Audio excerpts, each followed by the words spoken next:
यह एक आंधी तूफान वाली रात थी और छोटे से गांव चंदवली में बिजली चली गई थी। बाहर केवल बारिश की तेज आवाज और कभी-कभी दूर से गड़गड़ाहट की आवाज सुनाई दे रही थी। इस अराजकता के बीच सिया, एक युवा रेडियो उद्घोषक, अकेली रेडियो स्टेशन में थी। उसे अकेलेपन की आदत थी, लेकिन आज रात कुछ अलग सा लग रहा था। पुरानी इमारत गुनगुनाई, मानो वह जीवित हो, और हर चरमराहट जैसे भूतिया अतीत की फुसफुसाहट हो। सिया अपनी शिफ्ट समाप्त करने वाली थी और प्रसारण समाप्त करने की तैयारी कर रही थी। उसका शो सफल रहा था और उसकी आवाज तूफान के बीच एक सांत्वना का स्रोत थी। उसने माइक्रोफोन को बंद करने के लिए स्विच पर हाथ बढ़ाया, लेकिन रुक गई। रेडियो के स्पीकर से आ रही स्थैतिक में कुछ अजीब बात थी, केवल तूफान की बाधा से ज्यादा। जैसे ही उसने माइक्रोफोन बंद करने वाली स्विच को दबाने ही वाली थी, एक हल्की, विकृत आवाज स्थैतिक से उभरी। वह आवाज सिया को अपरिचित लगी, कांपती और खोखली। सिया, हमारी मदद करो। संदेश संक्षिप्त और परेशान करने वाला था, और जैसे ही वह प्रकट हुआ, वैसे ही गायब हो गया। सिया का दिल तेजी से धड़कने लगा। उसने उपकरणों की जांच की, लेकिन सब कुछ सामान्य प्रतीत हो रहा था। एक ठंडी हवा ने कमरे में प्रवेश किया और तापमान ध्यान देने योग्य रूप से गिर गया। सिया ने अपनी स्वेटर को और कस लिया और खुद को समझाने की कोशिश की कि यह सिर्फ तूफान की वजह से है। लेकिन फिर रेडियो का डायल झपकने लगा और आवाज फिर से आई।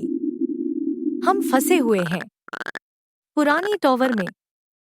पुराना टॉवर, यह रेडियो स्टेशन का एक परित्यक्त हिस्सा था, जिसे उसने केवल पुराने किस्सों और गुप्त कहानियों में सुना था।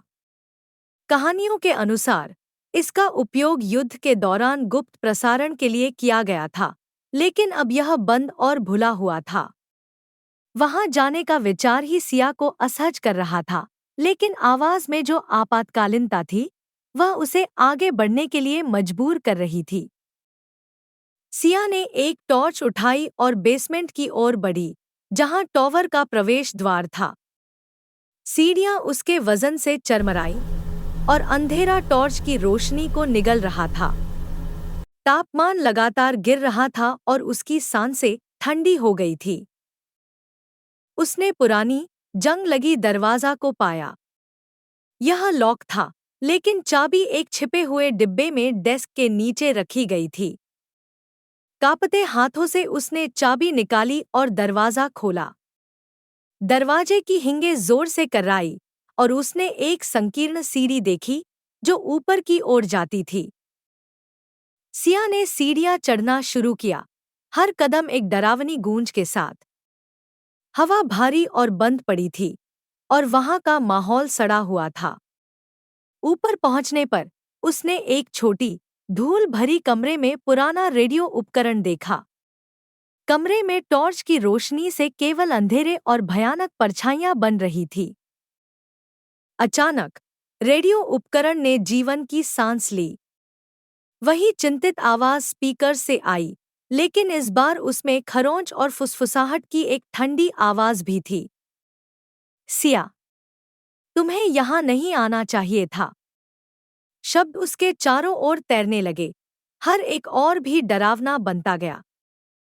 सिया की टॉर्च झपकने लगी और उसने अपने चारों ओर देखा तो पाया कि कोनों में छायाएं चल रही थी। डर में उसने पीछे हटने की कोशिश की और अनजाने में कुछ पुराना उपकरण गिरा दिया। कमरे में एक भयानक चमक भरी और उसने स्पष्ट रूप से सुना, आवाजें अब चीख रही थी। हमें मुक्त करो। ये चीखें दर्द और पीड़ा की कहानी कह रही थी, जिनकी आत्माएं अब टॉवर में फंसी हुई थी। सिया ने बाहर निकलने की कोशिश की, लेकिन दरवाजा उसके पीछे बंद हो गया। वह फंसी हुई थी। छायाएं उसके करीब आने लगी, उनके चेहरे पीड़ा से विकृत थे।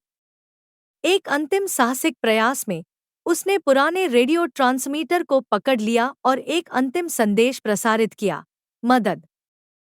यहाँ आत्माएं फंसी हैं। फिर सब कुछ अंधेरा हो गया।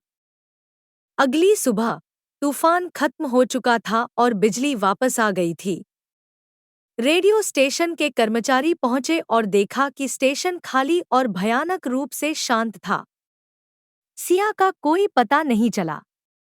केवल एक रिकॉर्डिंग छोड़ी गई थी, जो उसकी अंतिम आवश्यक प्रसारण को अनवरत रूप से दोहराती थी।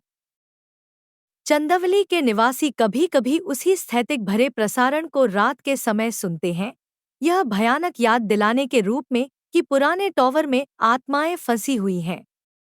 यदि आप ध्यान से सुनें, तो आप शायद स्थैतिक के बीच एक आवाज सुन सकते हैं, जो मदद की गुहार कर रही हो।